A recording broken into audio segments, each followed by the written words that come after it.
Disruption Networks. EC Radio. Disruption Networks. Yeah. All right. I love it. What's good, everybody? How you doing? I think it's Thursday, but I have no idea. It might be. Give me a thumbs up if it is Thursday. I'd like to know what day it is. I know right now it's like April 68th. So, yes, happy April 68th to everybody. It is the Universal Lockdown. It's the House Arrest podcast. It is me, Z, EC Radio. Shout out to EJA Moving Services for always coming through on the sponsorship. Much love to Eddie. Hit him up, ejamoving.com, when you're ready to move and relocate. Eddie is the man to do that for you. So hit him up today. Tell him Uncle Z sent you. Joining me today, I am super excited, man. I've been drinking a lot of coffee and I'm fired mouth because my buddy Jim, now is it the correct pronunciation of your last name? Is it Loughlin or Loughlin? Loughlin, the first way. Loughlin. Okay. All right, good. Because you go on the western side of New York and it's Loughlin. And then you come more on the eastern side of New York and it's Loughlin. So thank you for clearing it out for me, brother. Yeah, Loughlin. Bro, you've been killing it, man. I love checking out your journey and what you're doing in your basement, your little man cave with the recording. Thank you, man. Yeah. Are you guys doing a Moe album, or is this like a solo album, or what are you doing? Are you collaborating with people? You seem really busy.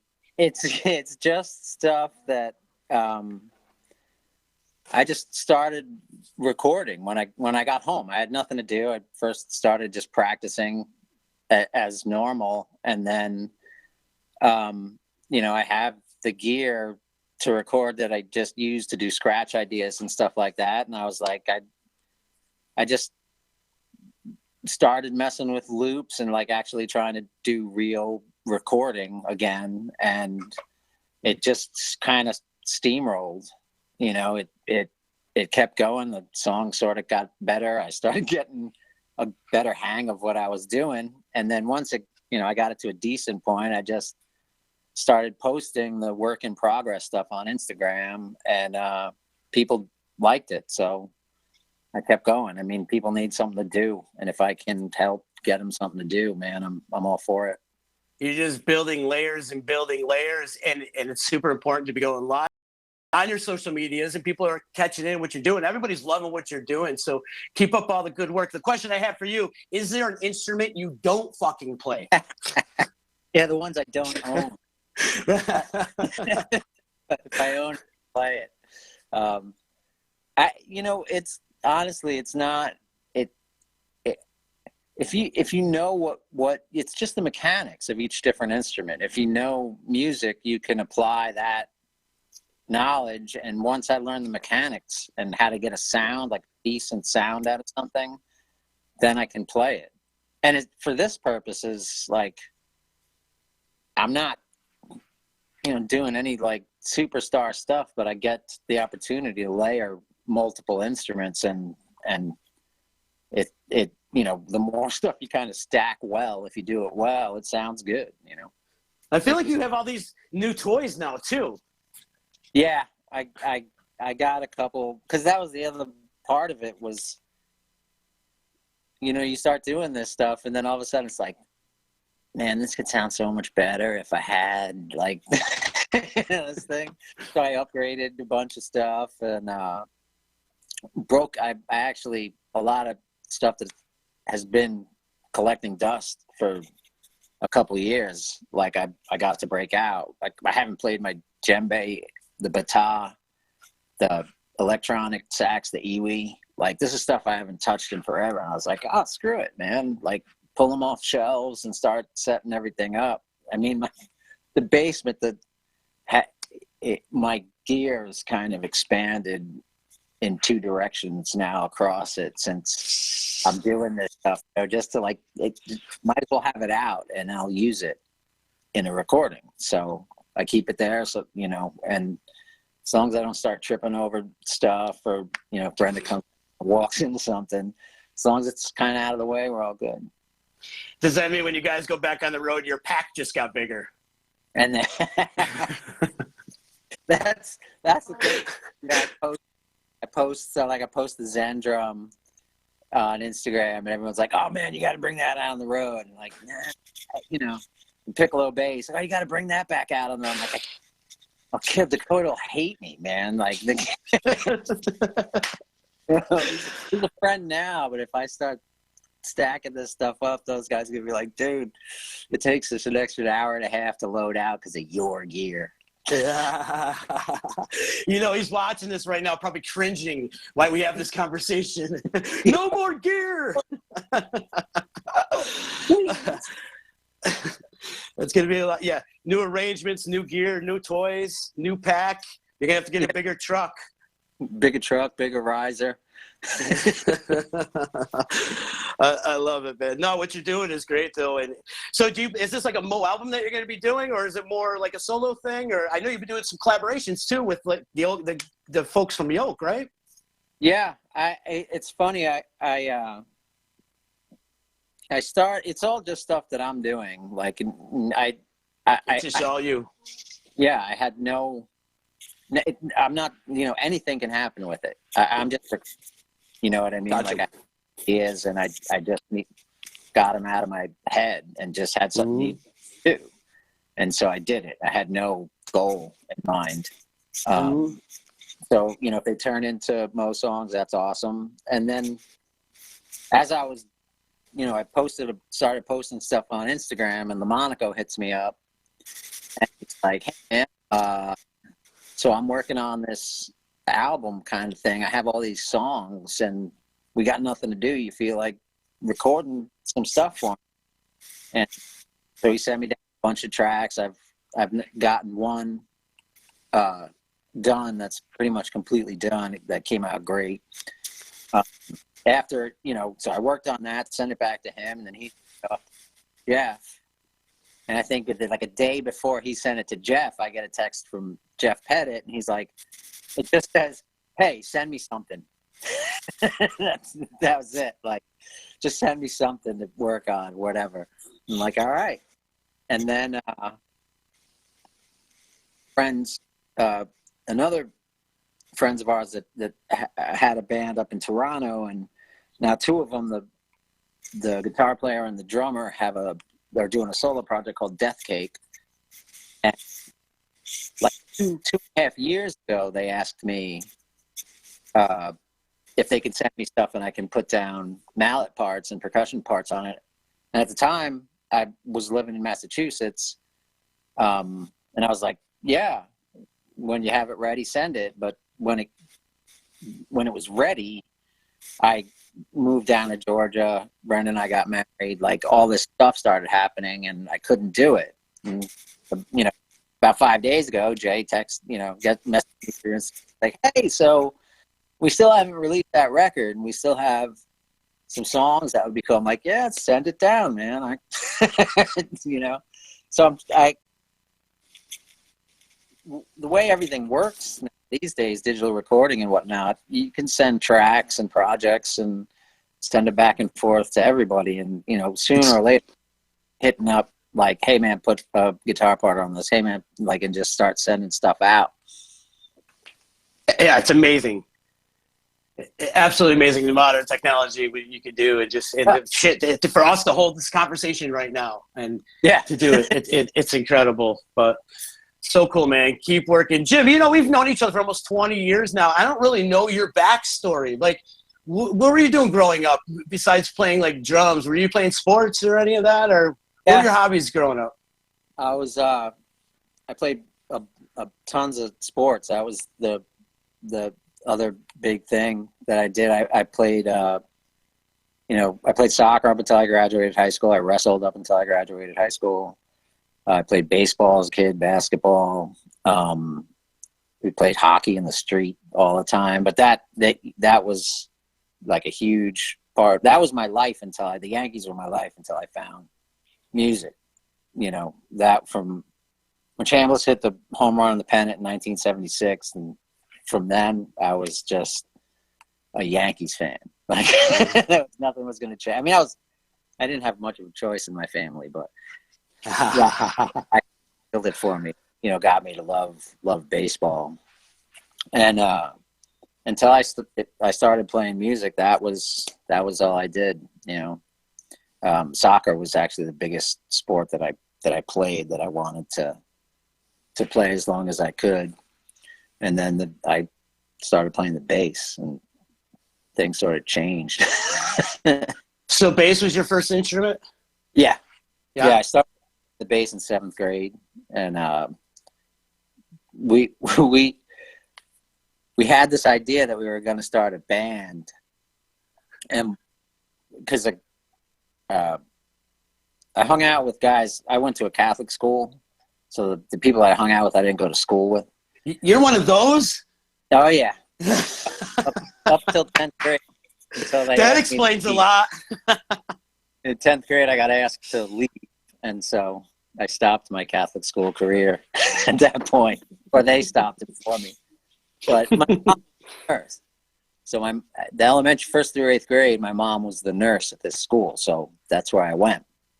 And I knew this kid who was like a guitar prodigy, and in like 7th and 8th grade, this kid was playing Yngwie tunes, and like he just shredded.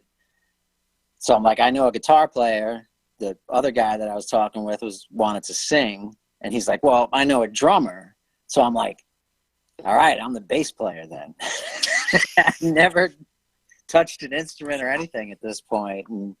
And my brother Michael got me a bass, and borrowed an amp from a friend, and we used to play in my garage, like all Maiden, Priest, Def Leppard, AC/DC, all that stuff. And then my first bass teacher was a kid who was in high school at the time, and he was amazing.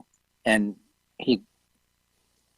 the fence from my backyard, if you hop the fence, you're in a court, and he lived in that court. So he used to just climb over the fence and then come into the garage, and I'd make him 2 pieces of Elio's pizza, and he'd teach me Maiden songs and stuff like that. Nice. That was my first bass teacher. And then teaching the basics, though. Yeah. Oh yeah. I mean, like right to Steve Harris. Yes, exactly. We jumped in head first. Here's the trooper. Boom. Yeah. And get this thing rolling, man. And so yeah, it was awesome though. And like a year and a half later, I just started playing drums because they were so cool.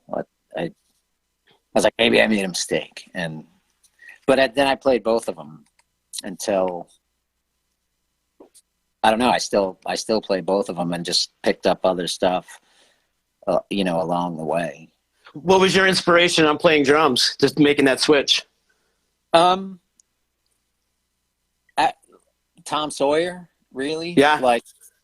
Pretty much. That Neil was a huge, like, oh my God, I want to do that. And then me and 2 other friends, one of them was the guy who was the drummer in the band that I was playing with. And then another friend of ours who had this like awesome Ludwig, monster kit in his basement. I mean, the double kick, like it was great. Like we loved that thing. And we'd have contests, like Tom Sawyer contests or YYZ contests. So we'd each take turns playing the whole track through, and see who could do a better job and like nail it, get every hi-hat in and all that. Like that did it for me, man. I loved sitting drums. You could sit in your in your room or whatever with the drum set and your stereo and just play along to songs on the drums. Was easier than doing it on a bass or a guitar for me. Like you can sort of block out the drum track and play that. If you play it right, you don't hear it. You don't hear the difference in tonalities and stuff. Like if I played along to a Maiden track, the only thing I'm thinking is, why does his bass sound so much better than mine? But with the drums, you could just easily block it out. So I'd stack up records on the turntable and let them drop and just go. Yeah. Did you start like a heavy metal band? Like, what was the name of that band too? We didn't even have a name. You didn't have. So were you playing gigs at all? No. Well, we played. We played during the day at my brother's bar once. That was the thing, to like 2 people. It was just like neighborhood kids would stop by and stuff when we practice in the garage. And if we couldn't practice in my garage, we'd throw all our gear into shopping carts and push to whoever's parents weren't home, or, you know, who would let us play for an afternoon. And it was just running around town with A&P shopping carts full of... You're like Rainbow. It was... Just like Rainbow, bro. The shopping cart was like... It was the SUV of the early 80s, man. Everything. They were easily accessible. Spread out all over the city. Oh, yeah. Paper clouds, landscaping, pushing musical gear around. Awesome. Multi-uses for shopping carts, for sure, man. So, Jim, what was that first band you dove into, like, as far as taking it to that next level, as far as, like, you know, gigging and bouncing around to other gigs? And Well, I had when I was in community college, I played with two guys who were I was in the jazz ensemble when I got to college. I as a music major, I played in the big bands. I played bass in all the big band and jazz ensemble stuff. And two of the drummers, one of them played guitar as well. So we started a trio, and again, we'd play at my house, and mostly that was just, we'd do a lot of house parties and stuff like that. Those were the first gigs, and that was just, free beer gigs. But Moe was the first band that I really gigged with on a regular basis. So when I first got to, when I first got to Buffalo, or even before that, like I said, most of my stuff was big band jazz, playing bass. Mm-hmm. So in Buffalo, I was in eventually got into the union there.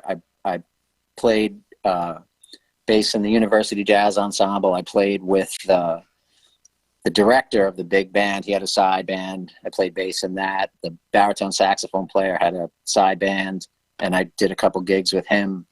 But those, that, like in wedding stuff, was all I was doing at the time. And then when I started drumming for Moe, it was like really the first like heavy gigging thing, like regular gigs, and taking the training wheels off and just going. Yeah. So to speak. They were the first ones. How did you link up with them? They were looking for a drummer. The whole school aspect of being in school started to take its toll on me in college, and that sort of fading off, and I was just trying to find something to do, and I really got to a point where I just want to play in a band. I was playing in all these basements with people, just hanging out and jamming with bunches of different people, some of the guys that I live with and stuff like that. And someone just showed me the fly, was like, this band Moe is looking for a drummer, if you want to, because I didn't know if I was going to play bass or drums or what I was going to do. And I was like, yeah, I'll give it a shot. And I got Al's number and talked to Al. And I think at the time, he explained to me, Ray had gotten a job and was moving to Ithaca. He's going to be around for a little while. We have some of these gigs, and then eventually an album that they had just recorded, which was Fat Boy. And I was like, okay, well, I auditioned with them. They came over. We played for what ended up being a way longer time than I thought we would do, which was awesome. Like it clicked right away, or at least that's what I thought. And then trying to get, they had a couple other people that they were auditioning. I hadn't really heard anything specific, and I had planned out. I was going to Europe with a buddy of mine that I, knew from high school. And I told him that was happening. I left, and I hadn't heard anything at that point. And then I went to Europe, and I came back, and I was like, hey, I don't know if you remember me. I gave Paul Albach, and I was like, I auditioned with you guys. I played it, and he's like, oh yeah, no, man, I was just waiting for you to come back, and yeah, you got the gig. Oh, all right, that's awesome. So that's how that we hooked up, because those guys had known each other for a while, or some of them off and on, and like they had the Utica connection and everything. I was a complete stranger, so I didn't know what was going on at the point, if I was going to come home and have a gig, or if I was moving back to Long Island and figuring it out. That was a good stint, the first stint. Then you bounced over to Yoke, which honestly, Yoke is still in one of my top 25 all-time favorite bands. That was one awesome. I remember seeing you guys at like the Hungry Chucks in Syracuse back in the day, and like East LA was the other place. But the one gig I want to talk about was the Rock the Vote tour. Remember you guys were doing that? Now you were with Yoke at the time for that tour, correct? Yeah. It was so that was a unique concept. Ominous Sea Pods, Yoke, Moon Boot Lover, and Moe, and there was like interchanging of sets. Yeah, we rotated. I think only 3 bands played every night. Is that what it was? Yeah, I think that's what it was. I don't remember all 4 of us playing every single night. I think it was 3 bands a night. It was at least 7 shows, I want to say, 5 to 7 shows consecutive. And then it was just Steve Young, Moe's front of house guy, and Bundy, who was Yoke's front of house guy. So they were the only 2 actual crew that did, and they drove. Bundy drove the Yoke bus, Steve drove all the Moe stuff, and I don't know what Moon Boot and Steve did as far as that was concerned. I just know that our 2 guys worked like ridiculous. They were awake for way longer than they had any right to be for a lot of those like gigs and then drives and then all this stuff. It was kind of nuts because we didn't know how to do it, how to pull the whole tour off production wise. All of us, all 4 of the bands were still getting their feet wet as far as doing tours of that nature and trying to make things bigger. And but the shows were awesome. Yeah, like they went off really well. The crowds were really good. Everywhere we went, it did well, and it was a blast, man. Yeah, that show right there is what really got me onto the scene, and seeing the whole, community aspect of everything, and how it was just great, and it really blew me away. It's definitely one of those life-changing moments for me. Yeah, it was. I mean, it was such a good music scene. At the time, like the Northeast was awesome. There was so many. I mean, I can't speak for it now. I don't know what's going on at that level, especially in the Northeast, since I've been down here, and I'm old. I don't go out, man. You know what I mean? Like, so, but back then, man, we were not wanting for bands to play with, for clubs to play at. It was everywhere.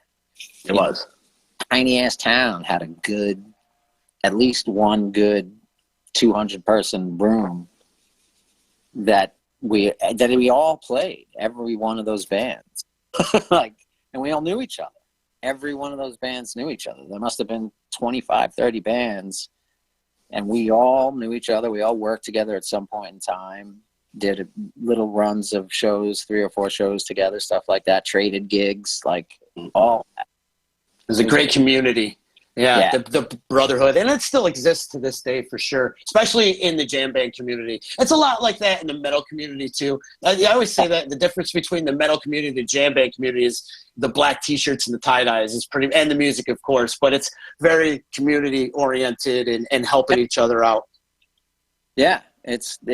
I mean, I grew up in the metal community. You know, that's what I listened to. Those were all the shows that I went to before when I was living on Long Island, before I went up to Buffalo and stuff. And still, I you know, it's still what I listen to, you know, in my truck or whatever. Like if I'm going to listen to I mean, I listen to a lot of like serious, well, whatever they call it, classical music, jazz. But as far as like the rock and roll or popular, whatever, it's metal. Like that's what I'm gonna.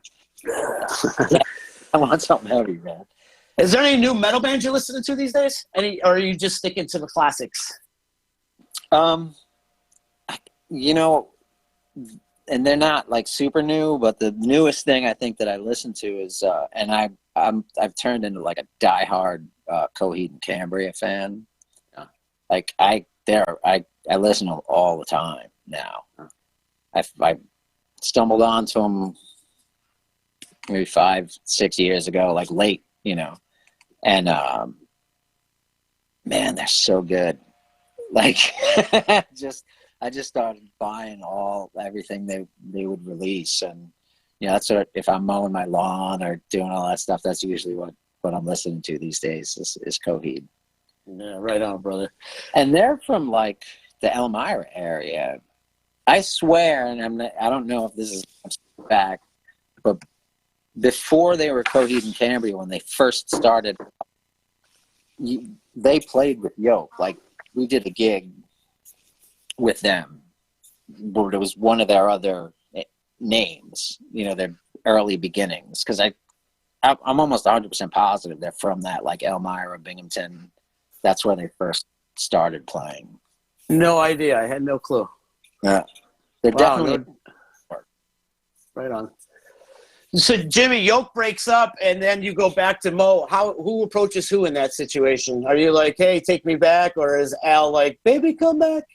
They call Al. It was actually Al called, and it wasn't it was by no means a permanent job. I mean, job offer. At the time, I was living in Valatia with Chris, and I was surfacing running tracks, and that was my gig. Like, I was hardly playing. I guess I was playing acoustic guitar mostly, just because I had one, and that's all I could set up or have, whatever. And out of the blue, Al called, and he was like, would you be interested in doing a tour? You know, we want to try this idea of sort of opening up Mo musically. You know, he's like, was just explaining to me where they were at as far as progressing in their music, and they wanted someone who can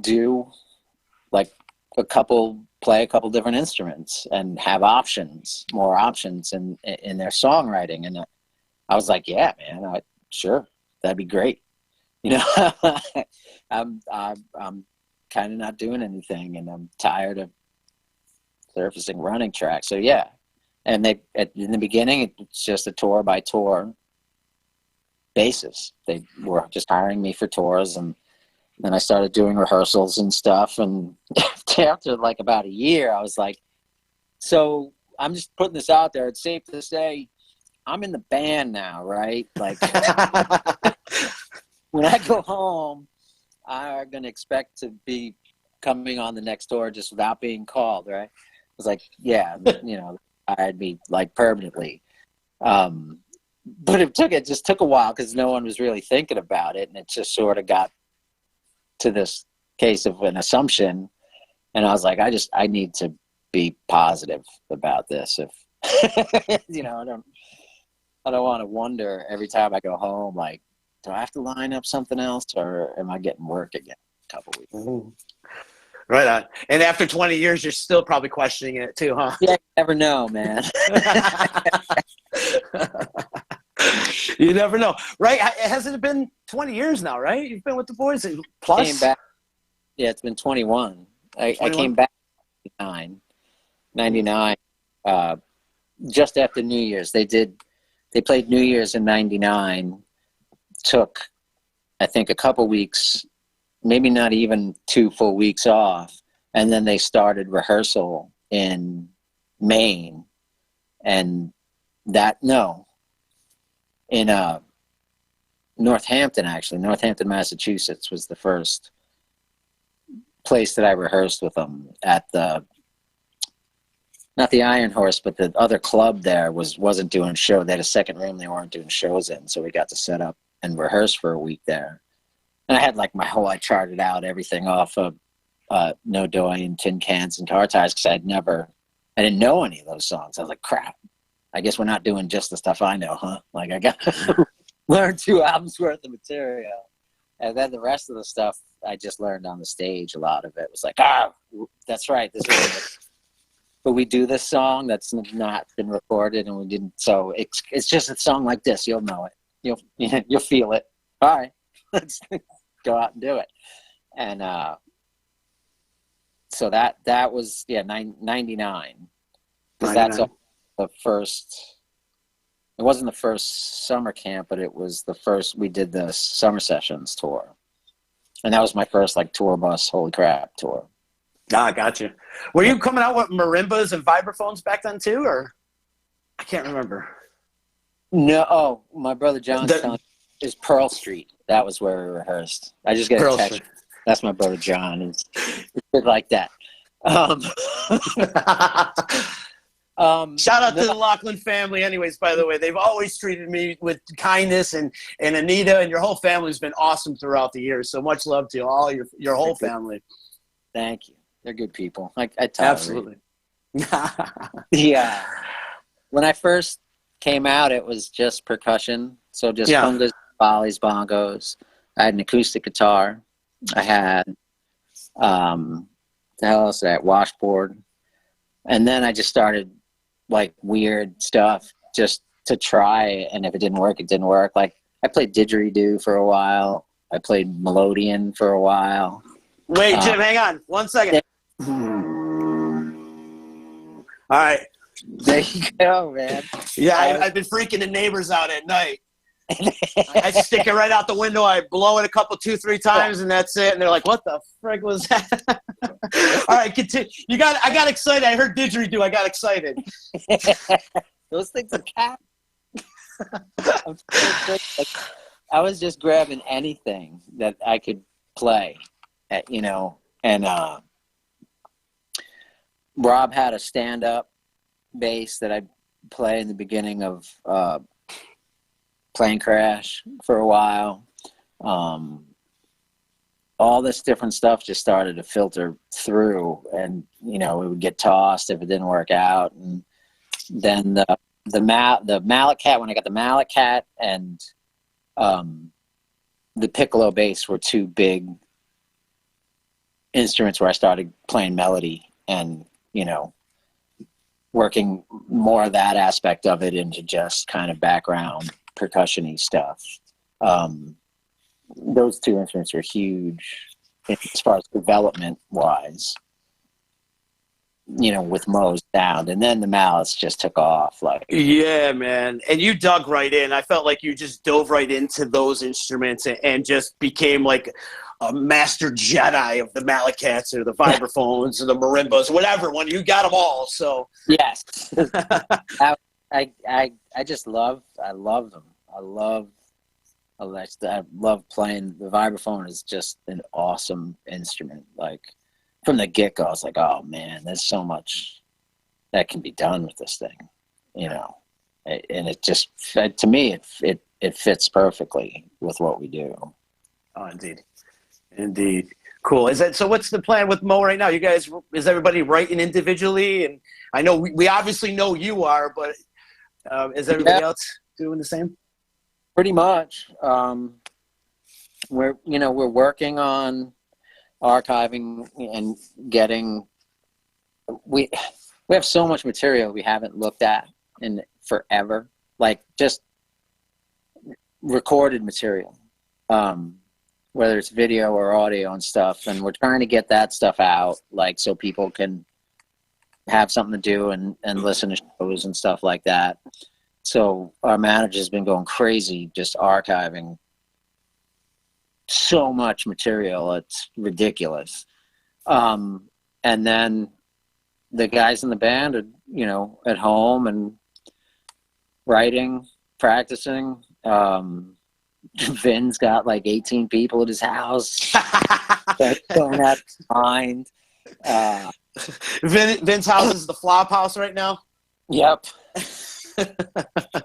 Rob's just writing and refurnishing furniture.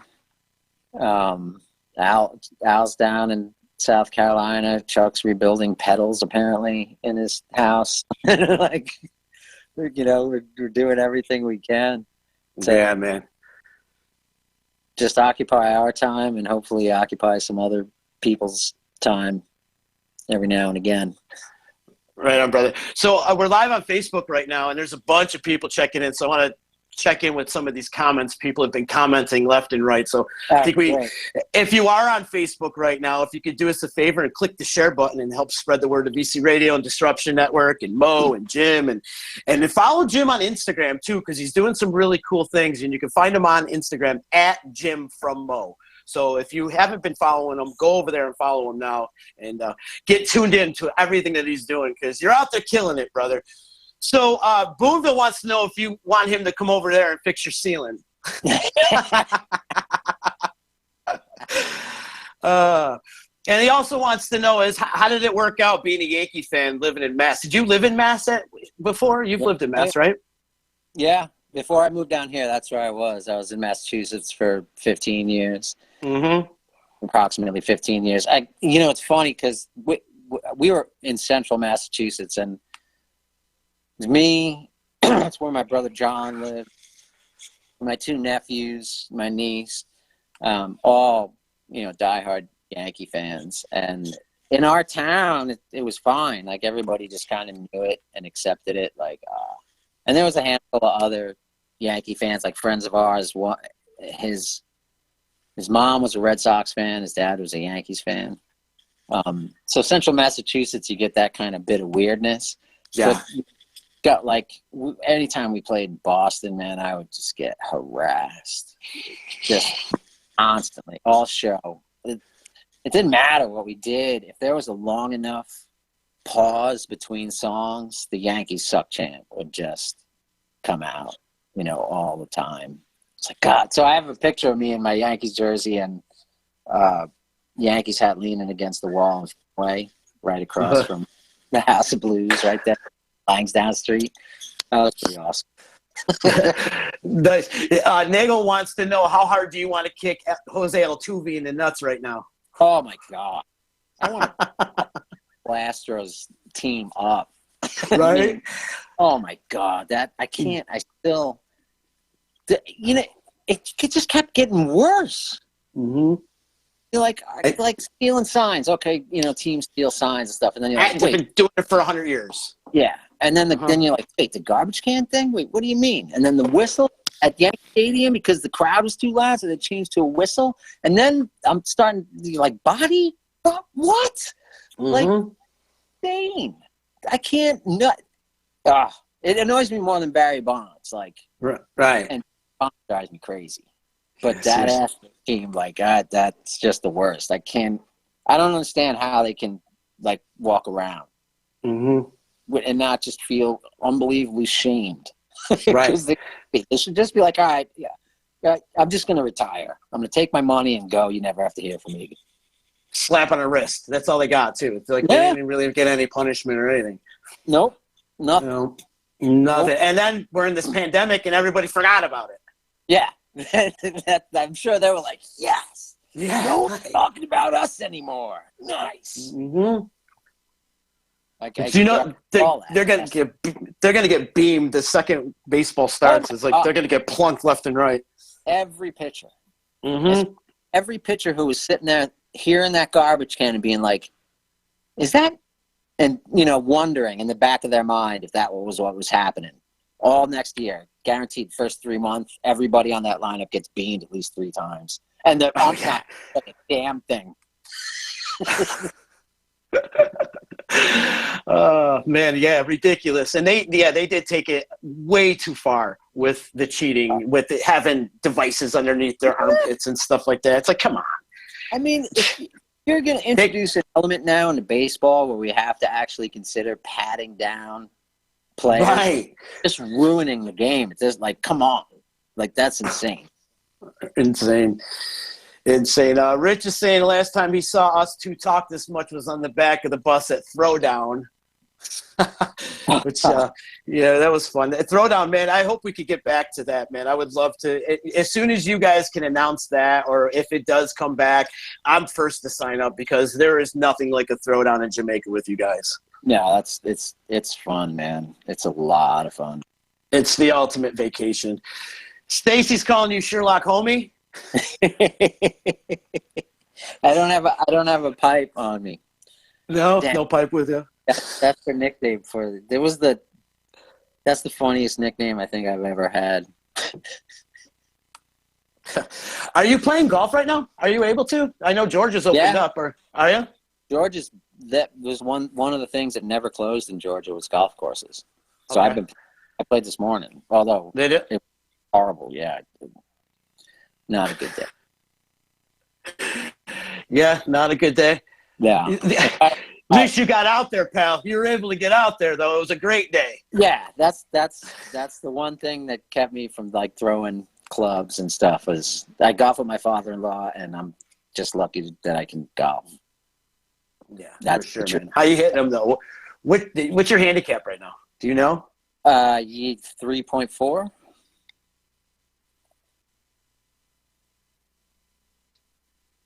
Well, it got weird. Yeah, I'm sorry. That broke up real quick. I didn't hear you. What? Say that again? Yeah, It's, it did, didn't it? Yeah, 3.4, my handicap. 3.4. Yes, sir. We can't forget the 0.4. I mean, that's precise right now. This is a And precise handicap we're talking, bro. That's almost a whole stroke right there. I mean, I get 0.4 of a stroke to a 3 handicap. Oh man, let's see. I'm going through some. Everybody's just saying how awesome they love your Instagram and keep up the good work, and that's awesome. And so now people are going to go over there on Instagram. Let's see what else. Let's see. Keep going. Tim Herron's calling you Cap. You got a nickname, Cap. How did you get that nickname? Well, I used to do a lot of gigs with Dexter Grove, and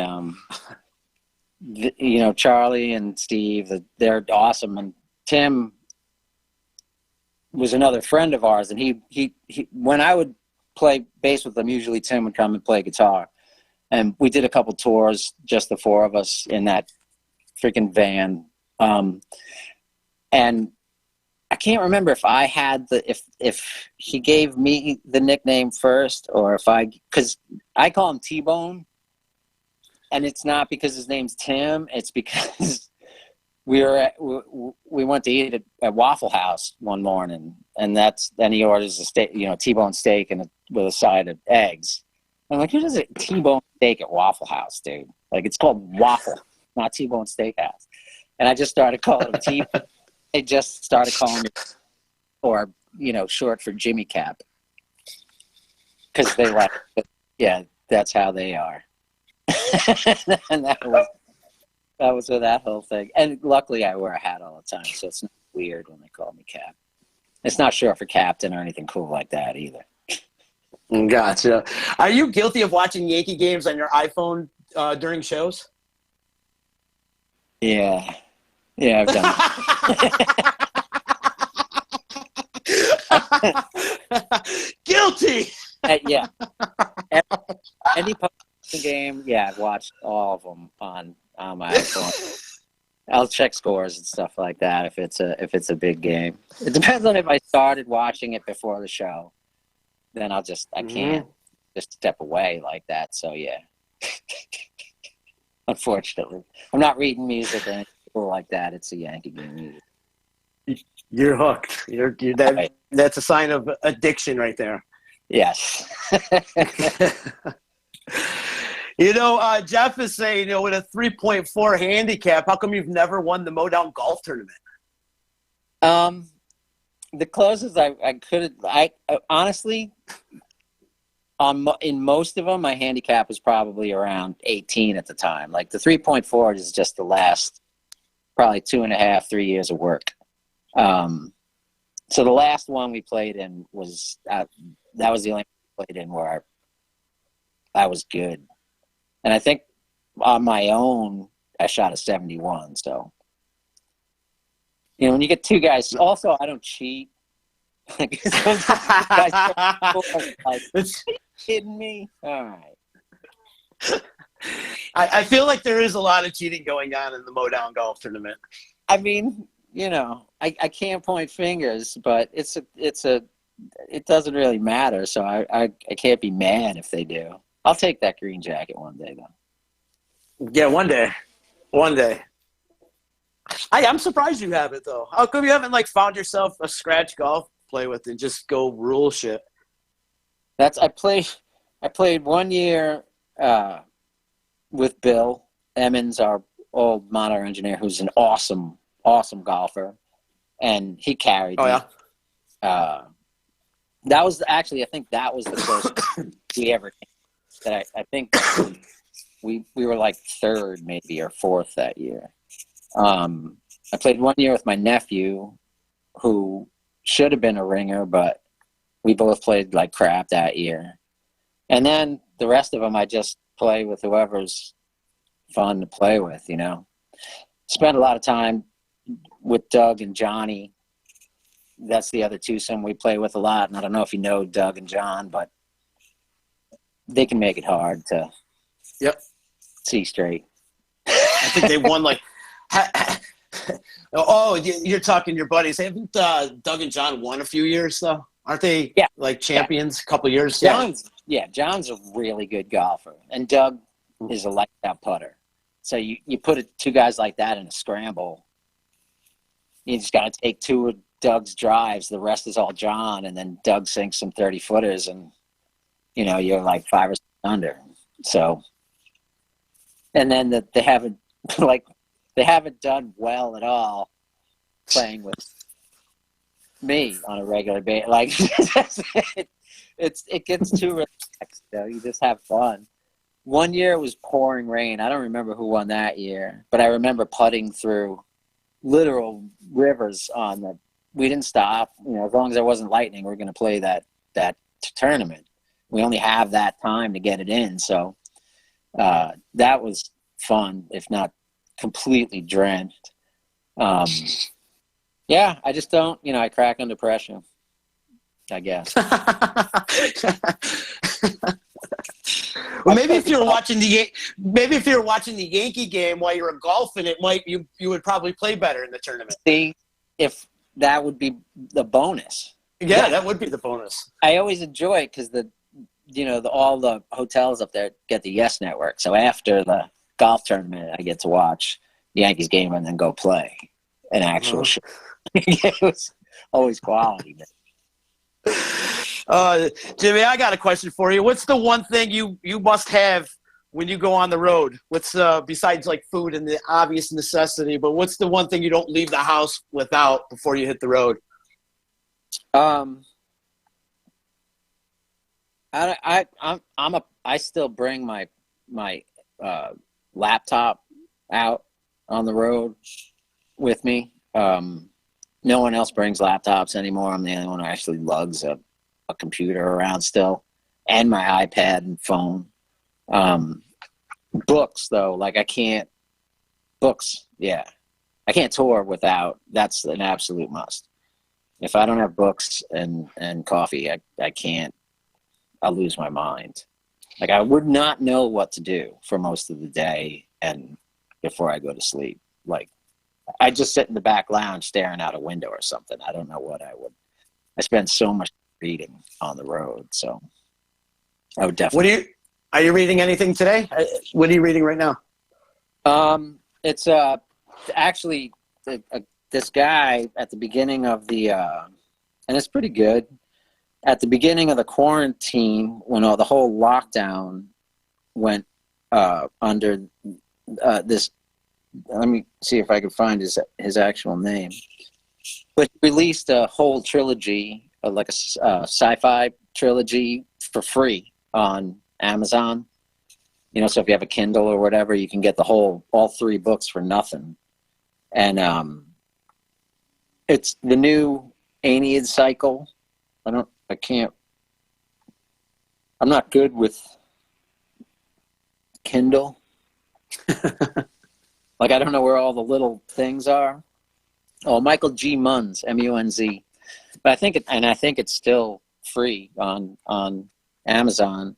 And I was like sort of between, I'm waiting for a couple of books to get released that I really want to, I'm in series of books that I really want to read. And that came up. So I downloaded all 3 and just started reading them. And I'll read anything. And, if I just get one character that I like, even if the book's lousy, I'll still read the whole thing. And then I'll like get in and read the whole series because I can't not. But have you ever thought about writing your own book? Yeah, I think about it all the time. Yeah, I've outlined a handful of them, and every time I try, I realize just how freaking difficult it is. Like, what these guys and girls do is amazing. I mean, dialogue is so hard to write a conversation between 2 people, like, and have it be interesting and, make sense, and like all this stuff, backstories, settings. And I read, science fiction, fantasy stuff. So, all the, like, Tolkien, everything that's in his books, it's insane, and like, I have to have a map. If the fantasy book doesn't have a map, I'm like, come on. You talk about all these places and all this stuff where people are going, like, come on. So it's so in depth. You want to see the layout, man. Yeah, man, I want to know. And so all that stuff, I get. Well, like, what I should do is just write like a short story, like a 30-page story, and see if I could do that, and then hopefully. But I want to. It's definitely something I'd love to do. Nice. You should put it on. I'm sure all the stories that you got, especially throughout the 21 plus years with Mo and the extensive touring that you've done throughout the years, you got a lot of content, my friend. Oh, yeah. That's a book I'd like to write, but I'd have to get permission from a lot of different people. Right. Well, you can also change the name to protect the innocent as well. Oh, that's very true. And then they'd be sitting at home like, damn it, he wrote about that.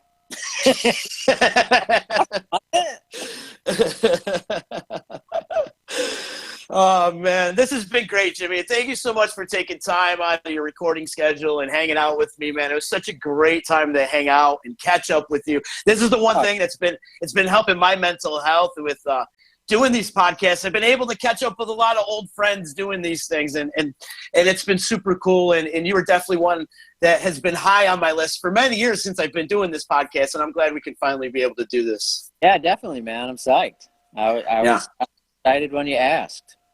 Yeah, cool. It took you so long, man. I'm sorry, bud. I'm sorry. But yeah, we should do this again, though. We should definitely get this going again. And especially, we're all looking forward to you guys getting back on the road when this thing is all done. And we're rocking out like we did on New Year's at the Stanley. And that was a lot of fun as well.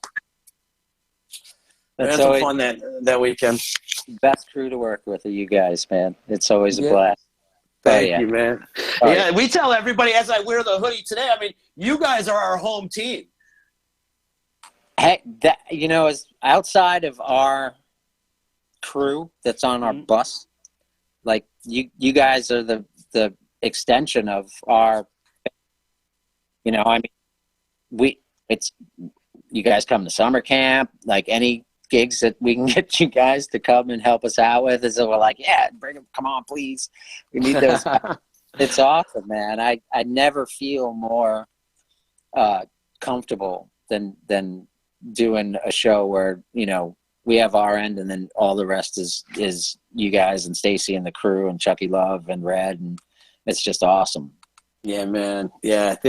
We would walk around because we wear this because these are our colors, man. This is like our gang. And people ask us, like, is Mo in town? Like, we're doing other shows. Is Mo in town? Like, nah. And our reply to them all the time is, Mo's the home team.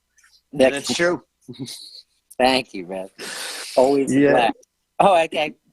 The post that when you labeled the stuff in your house, because with bathroom that way, and that was like the greatest thing I'd seen in a long time. I really could not. That's why I comment on it. I'm like, that's hilarious, man. It's like, I missed that. I don't know where to go in my house. I need those sides. Jim's room upstairs. All right. The sad thing, it's still hanging up in my house. That's the sad part about it. But oh man, everybody out there in Facebook land, if you could click the share button, please do. Thank you so much for watching and participating with us. And if I didn't get to your comment, I'll do it later and comment. And if you guys could do me a favor too, go over to Disruption Network, give us a like, follow us on Instagram and all the social media platforms, subscribe to our YouTube channel, and also follow Jim on Instagram because he's killing it. It's at Jim from Mo over on Instagram. So follow that up. And are you going to do more Instagram lives? I think you need to. Yeah, no, I will. Like I was saying earlier, the first one was just really difficult. I didn't know what the hell's going on. The second one went really well. What I want to try to do next time is an actual performance. I have a drum trigger pad that I can run different loops off of. I just have to set everything up. Then I can play different instruments over different drum loops and hopefully sort of build it that way. And instead of it being a recording, and be an actual live performance. Because, I mean, the recording stuff to me is like super interesting. And then, I'll catch myself being like, oh, and then you do this. And I'm like, I no one really freaking cares about this. Like, I don't think that like, just play. You got to play every once in a while. So that's going to be the goal on the next. I don't think I'll be able to do it this Sunday. I don't think I'll have it up and rolling by this Sunday, but hopefully sometime next week. So I see Mike Dillon's mom actually checked in. Idea just popped in my head. Maybe you and Mike Dillon should do an Insta Live together. You know how you can go together on this? And I don't mean playing, just having a conversation. You don't necessarily have to play with each other, but it'd be cool to see you and Mike Dillon chop it up. I go every time I pop into on one of his live things and it says, do you want to join Mike live? I'm like, should I hit the button just to harass him? I would love to, man. I would love to figure out something that Mike and I can do together. I know his mom would love it. Like she always wants us to work together, man. It's great.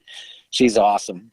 And he's been killing it too. Like if you haven't seen his yet. He's like locked up in a church right now or something, right? Or that's where he lives. Yeah. Oh, okay. Yeah. I think it's an old church or some type of little school with the auditorium, and they live on the top floor, which is the kind of auditorium part. And he's got everything set up, man. Like I've been in the place, and so I have a better visual, but like the amount of gear that he has out and set up, basically, everything is there now. So it's been pretty wild just watching his Instagram live stuff, and the posts and IG videos he's been making have been great. Incredible, man. Incredible. Stay creating, everybody. And that's the other thing. The silver lining in this whole pandemic crap is a lot of people doing some really cool and creative shit out there right now. Yeah. A lot of people have been putting out really cool. Charlie Hunter's been killing it. He's got people in his vicinity, so they've been doing some semi-live jams. He's been putting together videos with people. Like, he's been doing awesome stuff. The guys in Ghost Note, Mono Neon, like those guys have been doing, like Ghost Note's been doing these acoustic videos of them all in a living room, like, and all playing acoustic basically, and it's been awesome. Like, I watched their IGTV. I'm like, oh my God, they're so good. It's ridiculous. But there's been so many people have been crushing it. And this is a crappy situation or whatever to cause this, but a lot of music companies have been giving away and selling stuff like crazy cheap. You can get like awesome deals on software, and any home recording stuff has been going on. So like I get an email from Sweetwater and they're like, hey, here's this mastering package for free.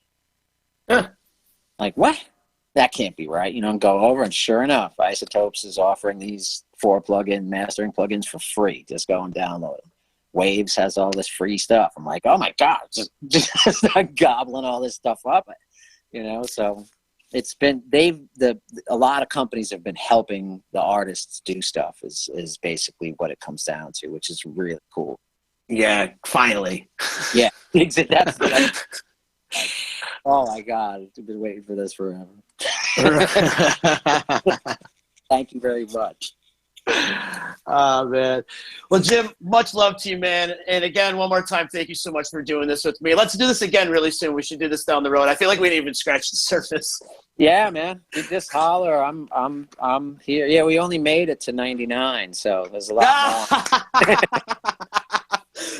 We did. We only made it to 99. That seems to happen a lot with me because I don't really remember much after 99. Yeah, that's such a little hate.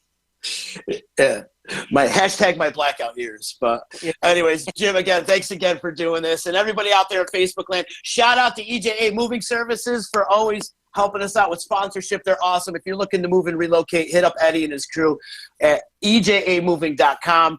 They'll move you pretty much wherever. If you want to move to Japan and move out of the country right now, Eddie will pretty much do it. It's going to cost you some money, but Eddie will move you pretty much wherever you want to go. So hit him up, ejamoving.com. Also, much love to Saranac, Utica Coffee, EJA, and, of course, my friends over at Utica Hemp. And also, shout out to Todd over at the studio, man, for always holding it down, my partner over at Disruption Network. Always holding it down. That's why it looks good all the time. That's why we're still relevant right now, because if it was in my hands right now, we probably would have crumbled and it would have fallen and it would have folded, if you will. But because of Todd, he's the one keeping the D and the dream alive. So thank you to Todd for all that you do for us here at Disruption Network. Tonight, 7 o'clock, No Time for Nonsense. Bill Vincey, Ryan Vincey features former Georgetown basketball star Michael Graham. That's going off at 7 o'clock Eastern time. Check it out. He also played with Patrick Ewing. The guy was in 4 Final Fours. And 3 of the 4 years, he was in the championship, winning 1 year back in 84. But losing to Michael Jordan 1 year, and he lost to – didn't they lose to Drexler? I don't know, but they lost to Rolly Massimino. If you remember this guy, Rolly Massimino. Anyways, that's going off tonight. Disruption Network, No Time for Nonsense. Bill Vincey, Ryan Vincey with guest Michael Graham. Follow, like, subscribe, everything Disruption Network. And I will see you tomorrow where my guest is Brian Badger. Homeboy Brian Badger is going to join me. We're playing a game of Great Memory, Little Fuzzy, or Complete Blackout. See you tomorrow, people. Peace.